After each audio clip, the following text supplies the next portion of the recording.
ব্যাঙ্গালোরে নাকি পলিউশন খুব কম। এটা দেখুন, আমার এই বাইকটা মাত্র আজকে সোমবার, শুধু রবিবারটা আমি বের করিনি। কি পরিমাণে ধুলো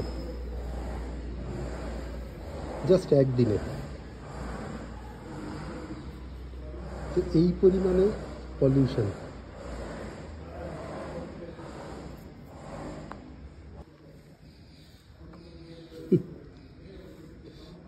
এত ধুলো অথচ নাকি পলিউশন খুব কম।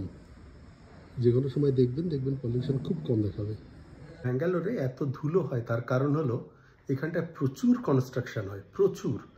বিশেষ করে পশ্চিম ব্যাঙ্গালোর বাদে সমস্ত জায়গায় এই একই অবস্থা। আর যে কারণে এত ধুলো, অথচ জানি না কেন এর PM2.5 যে রেটিং হয় সেটা এত কম। কখনো দেখবেন 50, কখনো তারও কম, মানে খুব ক্লিন এয়ার এরকম রিপোর্ট আসে, অথচ এত ধুলো।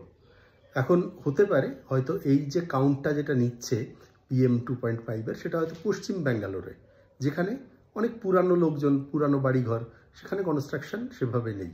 কিন্তু বাকি সব জায়গায়, উত্তর, পূর্ব বা দক্ষিণেও বলা চলে, বিশেষ করে পূর্ব এবং উত্তরে কিন্তু কনস্ট্রাকশন প্রচুর, আর যে কারণে এত বেশি পরিমাণে ধুলো।